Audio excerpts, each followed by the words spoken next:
நாட்டில் பல்வேறு மூட நம்பிக்கைகள் உலா வந்து கொண்டிருக்கின்றன. அந்த வகையில் இன்றைக்கு ஒரு புதிய மூட நம்பிக்கை உருவாகி இருக்கிறது.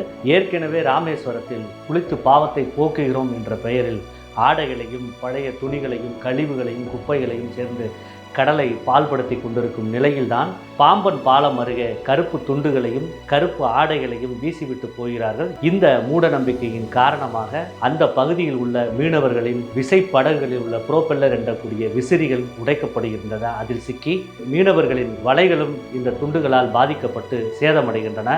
இதனால் மீனவர்கள் பெரும் பாதிப்புக்கு உள்ளாகிறார்கள். கூடுதலாக மன்னார் வளைகுடா பகுதியில் கடல்சார் உயிரியல் பூங்கா பாதுகாக்கப்பட்ட புகலிடமாக இருந்து வருகிறது. அந்த கடல்வாழ் உயிரின இனங்களும் அழிவதற்கான சாத்தியக்கூறுகள் இருக்கின்றன. இந்த கழிவுகளின் காரணமாக அந்த பகுதியில் உள்ள சுற்றுச்சூழல் பாதிப்படையும் ஒரு அவல நிலை ஏற்பட்டிருக்கிறது. தமிழ்நாடு அரசு இதனை உடனடியாக கவனத்தில் எடுத்து தடுத்து நிறுத்த வேண்டும் என்று கேட்டுக்கொள்கிறோம்.